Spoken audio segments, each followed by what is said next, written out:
Hello friend, फिर से बहुत बहुत स्वागत है आप सभी का आपका अपना यूट्यूब चैनल मेजर टारगेट पर। तो फ्रेंड, आज के इस वीडियो में हम लोग क्लास 10 के साइंस में हम लोग केमिस्ट्री का फर्स्ट पार्ट प्रथम लेसन जिसको हम लोग कहेंगे रासायनिक अभिक्रिया एवं समीकरण में हम लोग काफ़ी महत्वपूर्ण मोस्ट इंपॉर्टेंट सभी सब्जेक्टिव टाइप पर्सन में हम लोग लघु उत्तरीय पर्सन को कवर करेंगे, यानी कि शॉर्ट टाइप पर्सन को देखेंगे। तो फ्रेंड, ये सभी पर्सन को अगर आप अच्छी तरीके से पढ़ लेते याद कर लेते हैं ना, तो आपके बोर्ड एग्जाम 2024 में आपसे एक भी पर्सन इस चैप्टर से नहीं छूटेगा, यानी कि सारा का सारा पर्सन है इसी वीडियो से आने वाला, इसी क्लास से आने वाला। ये क्लास आपके लिए रामबाण साबित हो सकता है, तो इस क्लास को आप बिल्कुल शुरू से लेकर आखिरी तक जरूर कीजिएगा, ठीक है। अगर आप भी चाहते कि बोर्ड एग्जाम में आपसे एक भी पर्सन ना छूटे।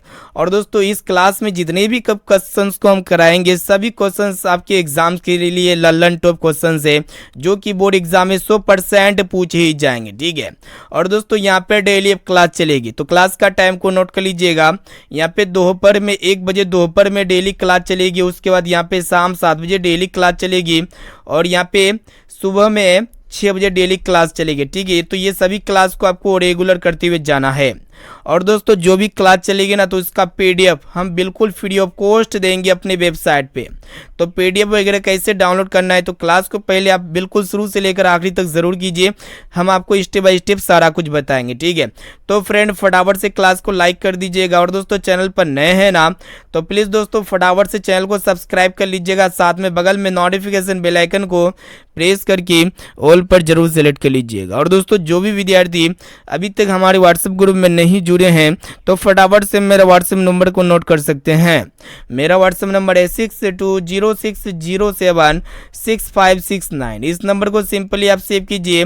आप बोलिए कि सर हमें व्हाट्सएप ग्रुप में जोड़ दीजिए, तो हम जो है ना आपको सबसे पहले व्हाट्सएप ग्रुप में जोड़ देंगे, ठीक है। तो ये क्लास आपकी लिए रामबाण साबित हो सकता है। तो प्लीज़ दोस्तों, आप कोशिश कीजिएगा एक एक क्वेश्चन को अच्छी तरीके से नोट डाउन करने का अपने कॉपी में, या फिर इसका पीडीएफ तो आपको मिलेगा ही मिलेगा। तो क्लास को बिल्कुल आप स्टेप बाय स्टेप देखिए, थोड़ा भी वीडियो को स्किप नहीं करना है, क्योंकि यहाँ पे एक एक क्वेश्चन को हम बारीकी से समझाने का कोशिश करेंगे, ठीक है। तो चलिए दोस्तों, देखते हैं आप पे आज का फर्स्ट प्रश्न, जो कि आपके बोर्ड एग्जाम में गत वर्ष में प्रत्येक वर्ष पूछे जाते हैं, हर एक साल पूछे जाते हैं, इसलिए ये प्रश्न हम आपके लिए सेलेक्ट किए हुए हैं, ठीक है। तो यहाँ पे जो प्रश्न है आपका दोस्तों, रासायनिक अभिक्रिया क्या है, जिसको हम लोग क्या कहेंगे, केमिकल रिएक्शन कहेंगे, ठीक है। रासायनिक अभिक्रिया, केमिकल रिएक्शन क्या होते हैं। तो चलिए दोस्तों, इसका शानदार तरीके से इसका उत्तर लिखते हैं संक्षेप में, ठीक है। तो यहाँ पे देख सकते हैं कि जब भी कोई पदार्थ अकेले या अन्य पदार्थ से क्रिया कर भिन्न गुण वाले नए पदार्थ का निर्माण करता है, तो उसी को हम लोग क्या कहेंगे दोस्तों, रासायनिक अभिक्रिया कहेंगे, यानी कि केमिकल रिएक्शन कहेंगे।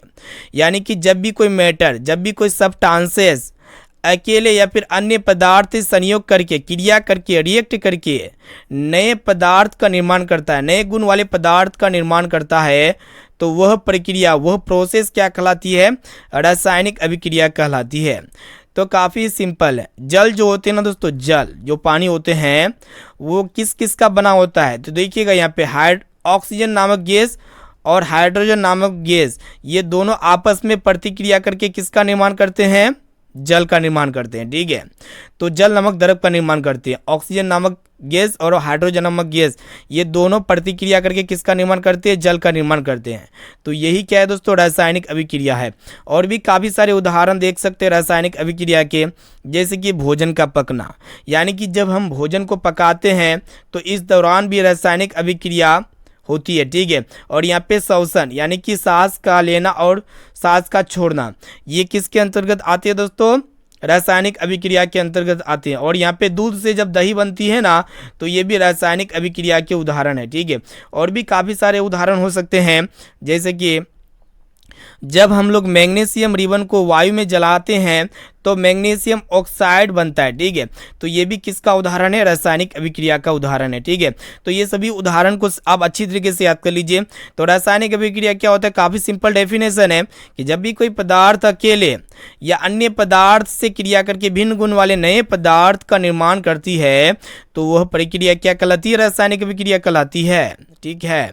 जैसे मैं यहाँ पे देख सकते हैं, ऑक्सीजन नामक गैस जो होते हैं हाइड्रोजन नामक गैस से संयोग करके प्रतिक्रिया करके अभिक्रिया करके किसका निर्माण करती है, जल नामक द्रव का निर्माण करती है, जो कि यह रासायनिक अभिक्रिया को दर्शाती है।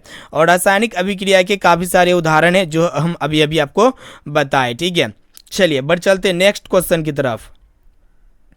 तो फ्रेंड यहाँ पे देख सकते हैं ये भी प्रश्न जो है ना आपके बोर्ड एग्जाम के लिए बहुत बहुत बहुत महत्वपूर्ण है। ठीक है, आप कोशिश कीजिएगा ज़्यादा से ज़्यादा कि एक एक क्वेश्चन को अच्छी तरीके से याद करने का। तो फ्रेंड यहाँ पे आपको बताना है कि प्रतिकारक तथा प्रतिफल को समझाइए, बहुत ही महत्वपूर्ण है। ठीक है, तो फ्रेंड यहाँ पे देख सकते हैं जो प्रतिकारक होते हैं उसको हम लोग अभिकारक भी कहते हैं, या फिर इसे हम लोग इंग्लिश में रिएक्टेंट कहते हैं।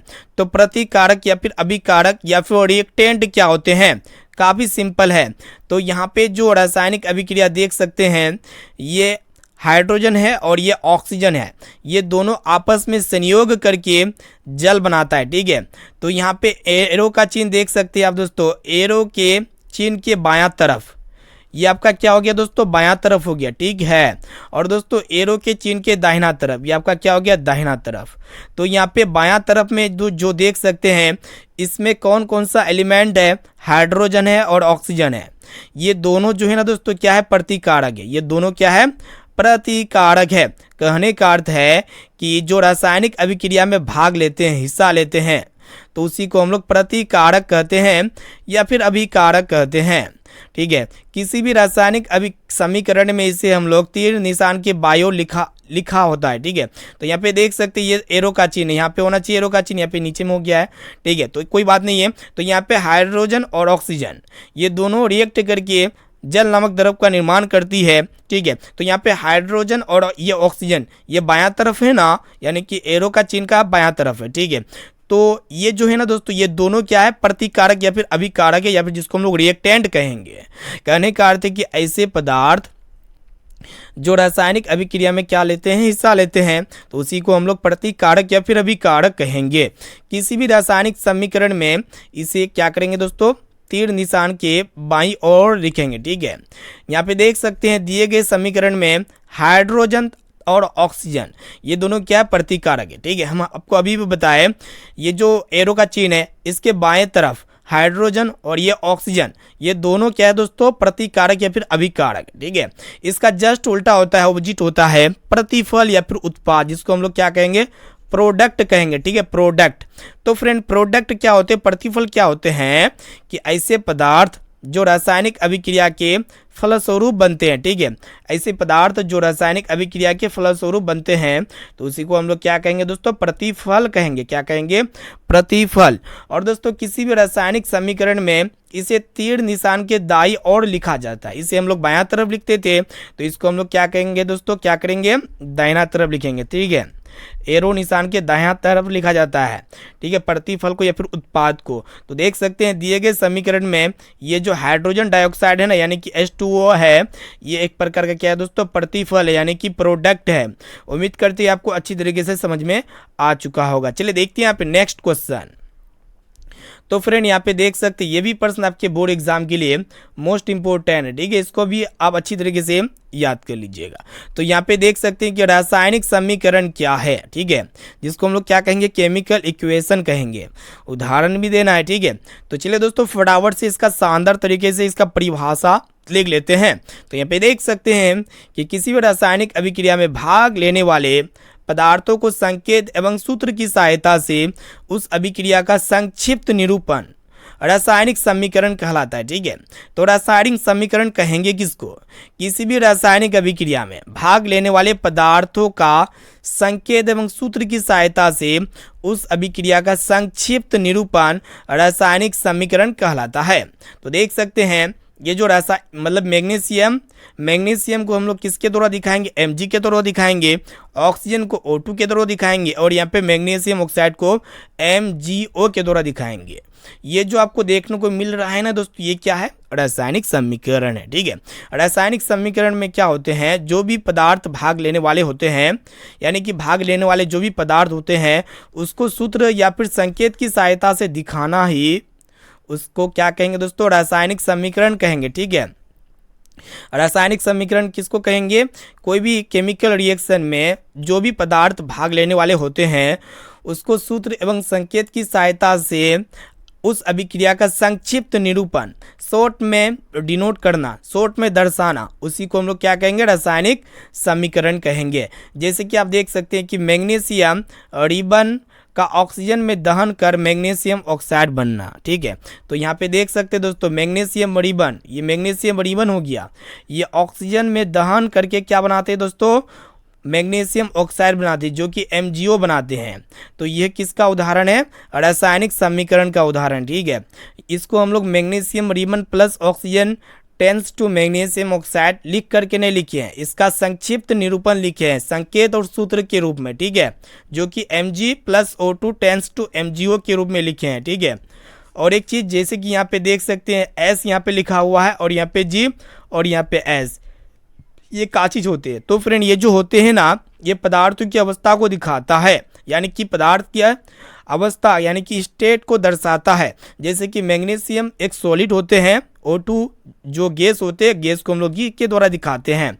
जो बनते हैं मैग्नीशियम ऑक्साइड, ये एक प्रकार का सॉलिड होते हैं जो कि ठोस होते हैं। ठीक है, चलिए देख लेते हैं नेक्स्ट क्वेश्चन की तरफ, जो कि आपके एग्जाम के लिए बहुत बहुत बहुत महत्वपूर्ण है। ठीक है, तो यहाँ पे आपको बताना है कि रासायनिक समीकरण कितने प्रकार के होते हैं, परिभाषा करें। ठीक है, तो चलिए दोस्तों यहाँ पे हम लोग लिखते हैं शानदार तरीके से। रासायनिक समीकरण मुख्यतः 2 प्रकार के होते हैं। कितने प्रकार के होते हैं, 2 प्रकार के। तो सबसे पहले यहाँ पे 1 नंबर में लिख देते हैं असंतुलित रासायनिक समीकरण। तो फ्रेंड यहाँ पे असंतुलित रासायनिक समीकरण लिख करके डैश मार देना है। तो असंतुलित रासायनिक समीकरण क्या होते हैं कि ऐसा रासायनिक समीकरण जिसके प्रतिकारक और प्रतिफल में मौजूद तत्व के परमाणुओं की संख्या बराबर ना हो, तो उसे हम लोग क्या कहेंगे, असंतुलित रासायनिक समीकरण कहते हैं। ठीक है, तो यहाँ पे देख सकते हैं ये एक प्रकार का असंतुलित रासायनिक समीकरण के उदाहरण है। कैसे, यहाँ पे हाइड्रोजन और यहाँ पे ऑक्सीजन, ये दोनों संयोग करके हाइड्रोजन डाइऑक्साइड बनाते हैं। और ये असंतुलित कैसे हम आपको बताते हैं दोस्तों। यहाँ पे देख सकते हैं हाइड्रोजन के पास 2 परमाणु है और यहाँ पे ऑक्सीजन के पास 2 परमाणु है। ठीक है, और ये प्रतिकारक या फिर हम लोग कहेंगे उत्पाद। ठीक है, उत्पाद कहेंगे। ठीक है, प्रतिकारक ने उत्पाद कहेंगे। और यहाँ पे देख सकते हैं दोस्तों, यहाँ पे क्या हो रहा है कि हाइड्रोजन के पास 2 परमाणु है लेकिन ऑक्सीजन के पास 1 ही परमाणु है। यहाँ पे प्रतिफल है, यहाँ पे क्या है दोस्तों, प्रतिफल। यहाँ पे H2 कितना है, दाहिना तरफ 2 है और यहाँ पे ऑक्सीजन कितना है दोस्तों, 1 ही है। और यहाँ पे बायां तरफ हाइड्रोजन कितना है, 2 है और यहाँ पे ऑक्सीजन कितना है दोस्तों, 2 है। तो यहाँ पे हाइड्रोजन 2 और यहाँ पे हाइड्रोजन 2। ठीक है, और यहाँ पे प्रतिकारक में ऑक्सीजन 2 तो प्रतिफल में ऑक्सीजन 1 है। तो ये दोनों आपस में बराबर नहीं है, इसलिए ये एक प्रकार का क्या है दोस्तों, असंतुलित रासायनिक समीकरण के उदाहरण है। ठीक है, उसके बाद देखते हैं संतुलित रासायनिक समीकरण क्या होते हैं। तो फ्रेंड यहाँ पे लिखना है कि ऐसा रासायनिक समीकरण जिसके प्रतिकारक और प्रतिफल में मौजूद तत्वों के परमाणुओं की संख्या बराबर हो, उसका जस्ट उल्टा है असंतुलित रासायनिक समीकरण का। तो उसको हम लोग क्या कहेंगे, संतुलित रासायनिक समीकरण कहते हैं। ठीक है, तो संतुलित रासायनिक समीकरण में क्या होंगे दोस्तों, प्रतिकारक और प्रतिफल में मौजूद तत्वों के परमाणुओं की संख्या क्या होगा, बराबर होगा। कैसे, चलिए यहाँ पे हम लोग क्या करते हैं दोस्तों, प्रतिकारक में लेते हैं। ठीक है, प्रतिकारक में देखा जाए तो हाइड्रोजन कितना है दोस्तों, 2 × 2 4 हो जाएगा हाइड्रोजन और यहाँ पे ऑक्सीजन कितना हो जाएगा दोस्तों, 2 हो जाएगा। ठीक है, इसी प्रकार यहाँ पे प्रतिफल में देखा जाए तो हाइड्रोजन कितना है, 2 × 2 यानी कि 4 और यहाँ पे ऑक्सीजन कितना है दोस्तों, ऑक्सीजन के आगे जस्ट आगे में 2 लगा हुआ है तो यहाँ पे 2 है। तो यहाँ पे हाइड्रोजन 4 है प्रतिकारक में, तो प्रतिफल में भी हाइड्रोजन 4 है। ऑक्सीजन प्रतिकारक में 2 है तो प्रतिफल में 2 है, यानी कि ये बायां तरफ और दाहिना तरफ बराबर है, यानी कि परमाणु की संख्या क्या है दोस्तों, बराबर है। तो हम समझ जाएंगे कि ये संतुलित रासायनिक समीकरण के उदाहरण है। ठीक है, चलिए देखते हैं यहाँ पे नेक्स्ट क्वेश्चन की तरफ बढ़ चलते हैं, जो कि आपके बोर्ड एग्जाम के लिए बहुत बहुत बहुत महत्वपूर्ण है। ठीक है, तो यहाँ पे देख सकते हैं प्रश्न ये कराएगी, रासायनिक समीकरण को संतुलित करना क्यों आवश्यक है, यानी कि क्यों ज़रूरी है। ठीक है, जो रासायनिक समीकरण होते हैं, जो केमिकल इक्वेशंस होते हैं, उसको बैलेंस करना क्यों आवश्यक होते हैं। चलिए दोस्तों यहाँ पे फटाफट से इसका शानदार तरीके से डेफिनेशन कर लेते हैं। किसी रासायनिक समीकरण को संतुलित करने के लिए 2 प्रमुख कारण नीचे बताए जा रहे हैं।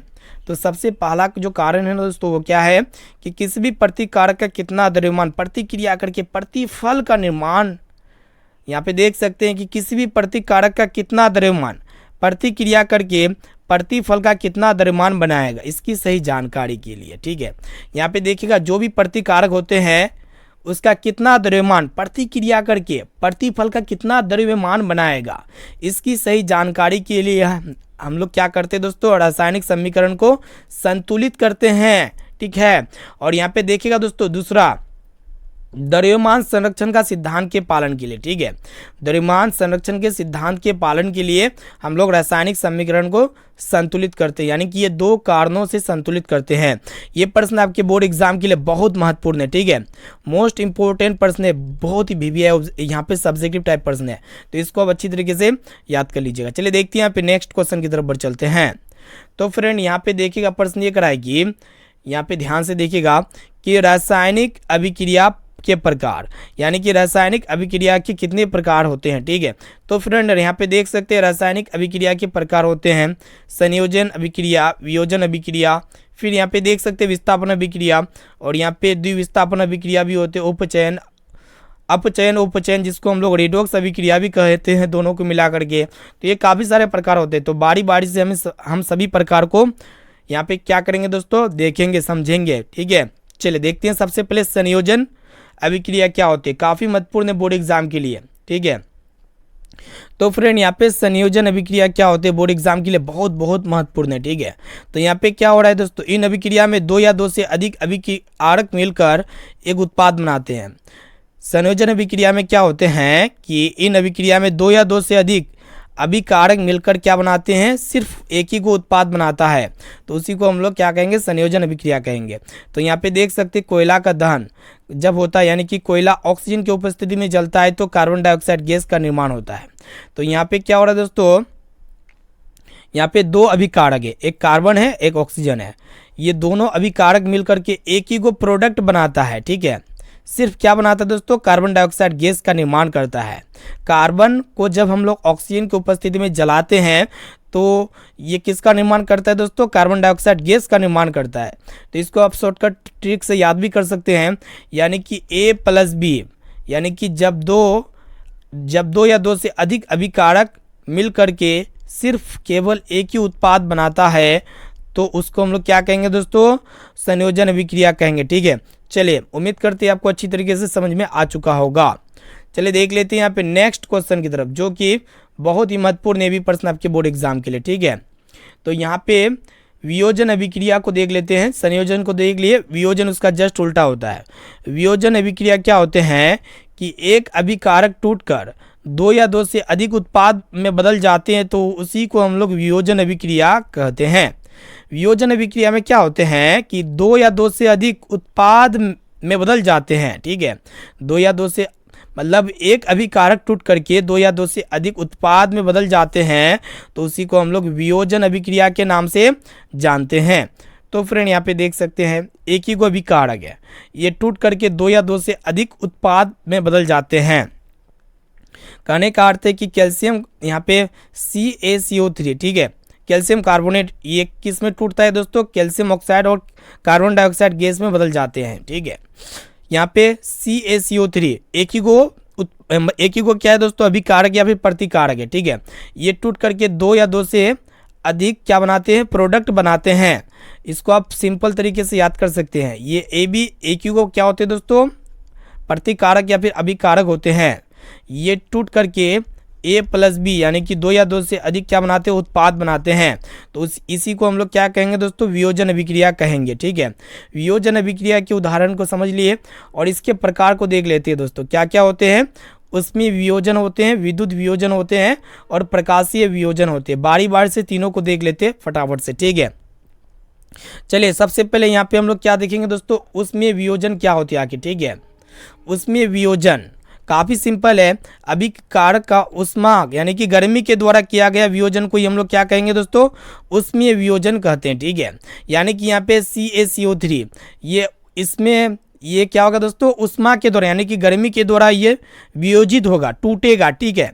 गर्मी इसमें देंगे तभी ये टूटेगा, नहीं तो नहीं टूटेगा। यानी कि एक ही को अभी कारक है, देख सकते हैं CaCO3 जो कि वियोजन अभिक्रिया है। ये ऊष्मा की उपस्थिति में क्या होगा दोस्तों, गर्मी के द्वारा यह किया गया वियोजन को हम लोग क्या कहेंगे, उसमें वियोजन कहेंगे। ये टूट करके CaC मतलब CaO प्लस CO2 बनाते, ठीक है। और विद्युत वियोजन में क्या होगा दोस्तों, इसमें इलेक्ट्रिक करंट प्रवाह करेंगे, इलेक्ट्रिक करंट प्रवाह करेंगे तभी ये वियोजित होगा, ठीक है, टूटेगा। तो यहाँ पे देख सकते हैं जो जल होते हैं इसमें इलेक्ट्रिक करंट प्रोड्यूस करेंगे तो क्या होगा दोस्तों, H2 प्लस O2 में बिखर जाएगा, टूट जाएगा, यानी कि हाइड्रोजन अलग हो जाएगा और यहाँ पे ऑक्सीजन अलग हो जाएगा, दोनों अलग अलग हो जाएगा। कब होगा अलग अलग, जब हम लोग हाइड्रोजन डाइऑक्साइड यानी कि जल नामक द्रव को विद्युत धारा की उपस्थिति में विद्युत धारा बहाएंगे तो क्या होगा दोस्तों, ये हाइड्रोजन अलग हो जाएगा और ये ऑक्सीजन अलग हो जाएगा, ठीक है। उसके बाद यहाँ पे देखिएगा दोस्तों प्रकाशीय वियोजन क्या होते हैं। तो सूर्य के प्रकाश की उपस्थिति में होने वाले वियोजन को हम लोग क्या कहते हैं, प्रकाशीय वियोजन कहते हैं। जैसे कि AgCl silver chloride, silver chloride को हम लोग क्या करेंगे दोस्तों, सूर्य प्रकाश की उपस्थिति में रखेंगे तो ये किसका निर्माण करेगा, सिल्वर प्लस क्लोरीन, यानी कि ये दोनों अलग अलग से टूट जाएगी, ठीक है। उम्मीद करते ये तीनों आपस में आपको समझ में आ चुका होगा, ठीक है। तीनों काफ़ी महत्वपूर्ण है, ठीक है। चलिए देखते हैं यहाँ पे नेक्स्ट क्वेश्चन जो कि आपके बोर्ड एग्जाम के लिए बहुत ही महत्वपूर्ण ये भी प्रश्न है। तो फ्रेंड यहाँ पे आप देख सकते हैं प्रश्न एक रहेगी, विस्थापन अभिक्रिया क्या होते हैं, विस्थापन अभिक्रिया क्या होते हैं। देखिएगा दोस्तों इसका डेफिनेशन कुछ इस प्रकार करते हैं, इस अभिक्रिया में अधिक क्रियाशील तत्व कम क्रियाशील तत्व को उसकी यौगिक से क्या कर देते हैं दोस्तों, विस्थापित कर देते, यानी कि अलग कर देते, पृथक कर देते, ठीक है।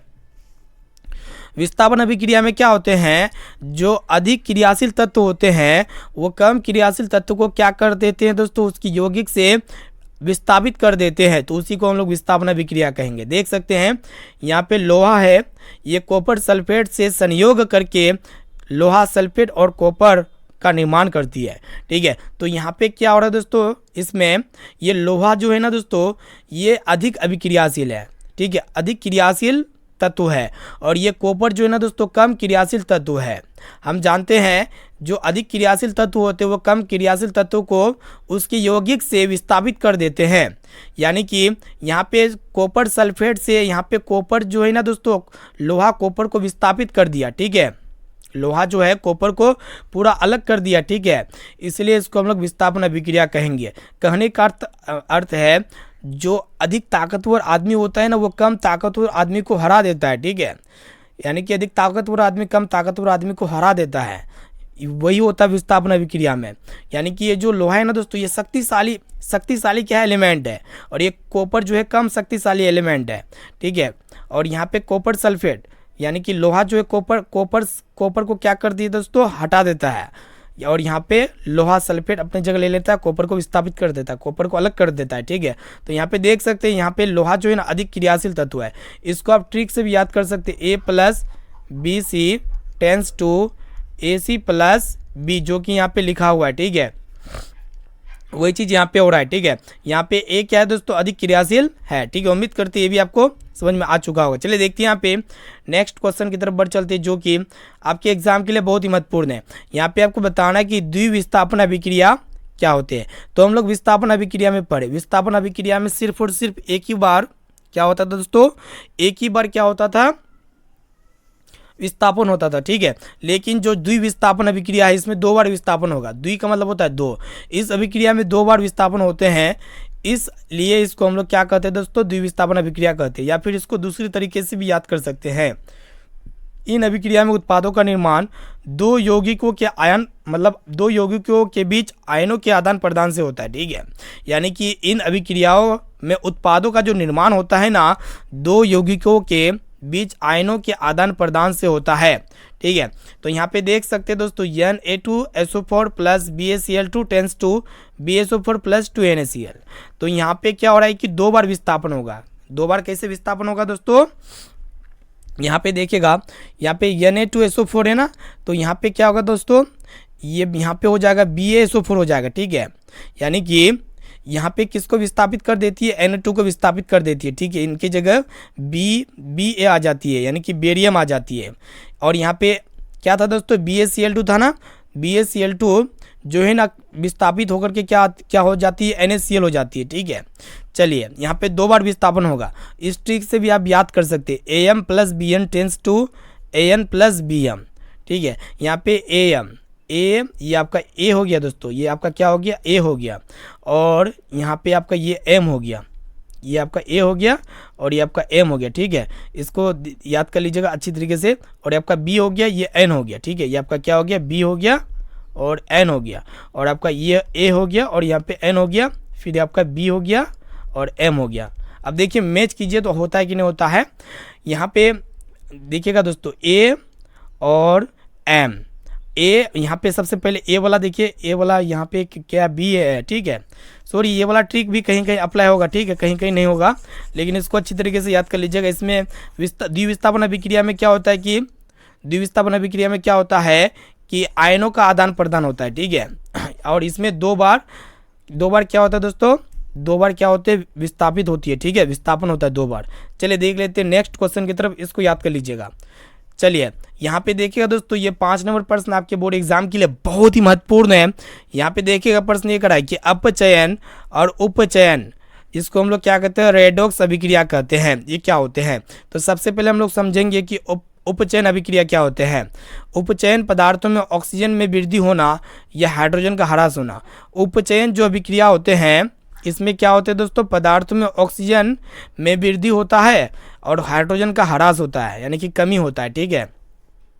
तो यहाँ पे कार्बन जो है ना ऑक्सीजन के साथ संयोग करता है, तो यहाँ पे क्या हो रहा है दोस्तों, ऑक्सीजन में वृद्धि हो रहा है, यानी कि ऑक्सीजन जो है ना दोस्तों कार्बन के साथ जुड़ रही है, ठीक है, कार्बन ऑक्सीजन के साथ जुड़ रही है, हाँ, हाइड्रोजन का यहाँ पे जिक्र ही नहीं है। और दोस्तों अपचयन में क्या होते हैं कि पदार्थ जो होते हैं, अपचयन पदार्थ जो होते हैं, हाइड्रोजन की वृद्धि होती है या फिर ऑक्सीजन का ह्रास होता है। तो यहाँ पे देख सकते हैं दोस्तों, CuO + H2 tense to Cu + H2 है।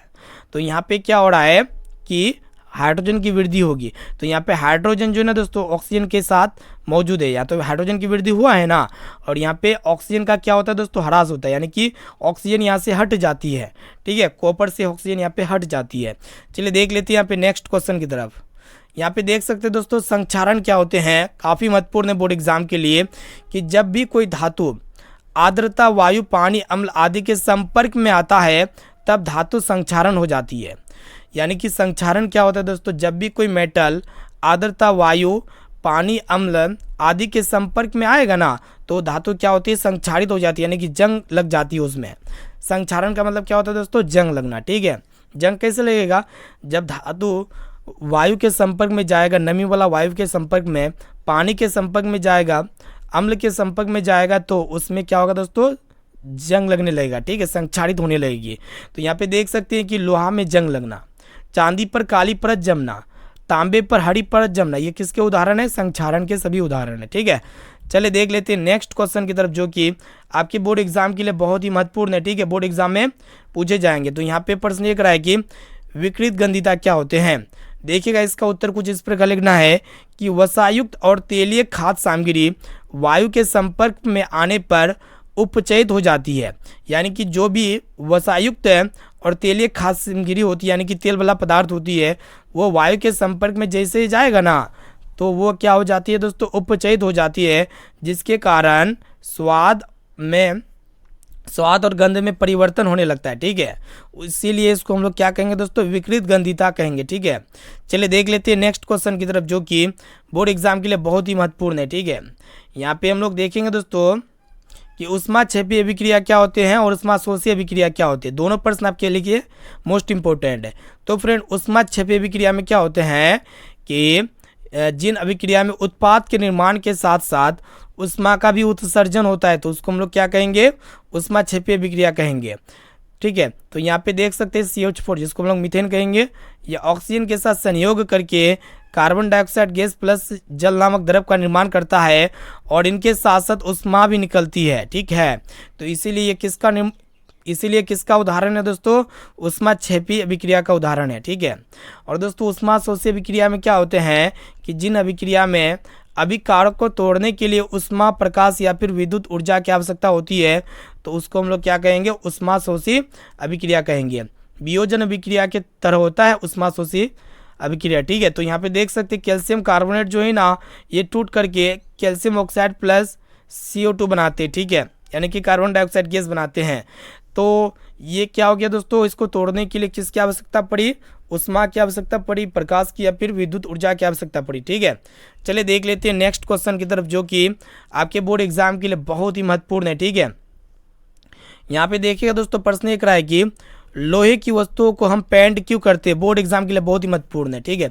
तो फ्रेंड यहाँ पे उत्तर में लिखना पड़ेगा आपको कि लोहे की वस्तुओं में नमी, ऑक्सीजन की उपस्थिति में भूरी मटमैली ऑक्साइड की परत जम जाती है, जिसे जंग लगना कहते हैं, ठीक है। लोहे की वस्तुओं को हम पेंट क्यों करेंगे, जो लोहे की वस्तु होती है ना दोस्तों, लोहे की वस्तुओं में नमी, ऑक्सीजन की उपस्थिति में भूरी मटमैली नामक भूरी मटमैली ऑक्साइड की परत जम जाती है, जिसे जंग लगना कहते हैं। इस जंग के कारण धीरे धीरे धातु का इस जंग के कारण धीरे धीरे क्या होता है दोस्तों, धातु का क्षय होता है, लोहे में जंग ना लगे और लोहा नष्ट ना हो। इस कारण से हम लोहे की वस्तु को क्या करते हैं, पेंट करते हैं। पेंट नमी और ऑक्सीजन लोहे के संपर्क में आने नहीं देता है, जिससे लोहा में जंग नहीं लगता है और वो क्या होता है दोस्तों, सुरक्षित होती है, ठीक है। चलिए देखते हैं यहाँ पे नेक्स्ट क्वेश्चन की तरफ, जो कि बहुत ही महत्वपूर्ण है। यहाँ पे देखिएगा दोस्तों, प्रश्न बोर्ड एग्जाम के लिए बहुत ही महत्वपूर्ण है। यहाँ पे आपको बताना है कि अवक्षेपण अभिक्रिया से आप क्या समझते हैं, उदाहरण दे, ठीक है। तो इसका उत्तर कुछ इस प्रकार लिखना पड़ेगा कि ऐसी रासायनिक अभिक्रिया जिसमें अभिक्रिया के फलस्वरूप प्रतिफल के रूप में कोई ठोस विलयन से पृथक हो जाती है, तो उसी को हम लोग क्या कहेंगे, अवक्षेपण अभिक्रिया कहेंगे, ठीक है। अभिक्रिया को अवक्षेपण जो अभिक्रिया होता है, इसको डाउन एरो के द्वारा सूचित किया जाता है, ठीक है। तो अवक्षेपण अभिक्रिया क्या होते हैं कि ऐसी रासायनिक अभिक्रिया जिसमें अभिक्रिया के फलस्वरूप प्रतिफल के रूप में कोई ठोस विलयन से पृथक यानी कि अलग हो जाती है, तो उसी को हम लोग अवक्षेपण अभिक्रिया कहेंगे, ठीक है। तो फ्रेंड यहाँ पे हम लोग टोटली जो है ना क्लास 10 के केमिस्ट्री का जो फर्स्ट लेसन है, प्रथम पार्ट है, रासायनिक अभिक्रिया एवं समीकरण के सभी महत्वपूर्ण मोस्ट इंपोर्टेंट सब्जेक्टिव टाइप प्रश्न को हम यहाँ पे पढ़ा चुके हैं, ठीक है। अगर आप ये सभी प्रश्न को अच्छी तरीके से याद कर लेते, पढ़ लेते हैं ना, तो बोर्ड एग्जाम में आपसे एक भी प्रश्न नहीं छूटेगा, ठीक है। बोर्ड एग्जाम में सारा का सारा प्रश्न इसी चैप्टर से रहने वाला है, ठीक है। और दोस्तों यहाँ पे लगातार क्लासेस चलेगी, ठीक है, बोर्ड एग्जाम 2024 के लिए। जो भी विद्यार्थी इस बार 2024 की तैयारी करेंगे, तो ये सभी क्लास को आप रेगुलर जरूर कीजिएगा दोस्तों। और यहाँ पे क्लास का टाइम को नोट कर लीजिएगा, जो भी विद्यार्थी हमारे चैनल पर नए हैं, तो यहाँ पे डेली दोपहर में क्लास चलेगी 1 बजे, दोपहर में 1 बजे क्लास चलेगी दोस्तों। और यहाँ पे शाम 7 बजे क्लास चलेगी और यहाँ पे सुबह में 6 बजे क्लास चलेगी। तो ये सभी क्लास को आपको रेगुलर करना है, दिल से पढ़ाई करना है, ठीक है। और दोस्तों इस वीडियो को फटाफट से लाइक कर दीजिएगा दोस्तों। और यहाँ पे चैनल पर नए हैं तो जल्दी से आप फटाफट से चैनल को भी सब्सक्राइब कर लीजिएगा, ठीक है। और साथ में बगल में नोटिफिकेशन बेल आइकन आएगा, इसे प्रेस करके ऑल पर जरूर सेलेक्ट कर लीजिएगा।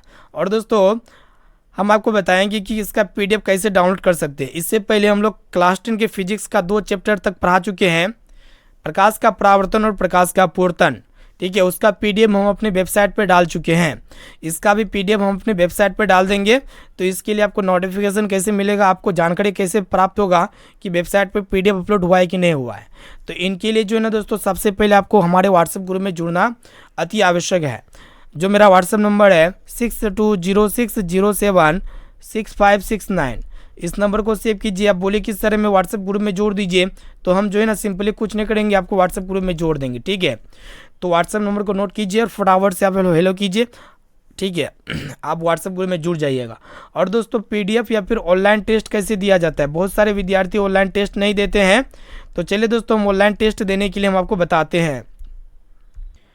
तो फ्रेंड PDF डाउनलोड करने के लिए जो है ना, आपको अपने मोबाइल के क्रोम ब्राउज़र पे चले आना पड़ेगा, या फिर डायरेक्ट गूगल में भी आ सकते हैं, किसी भी ब्राउज़र से, ठीक है।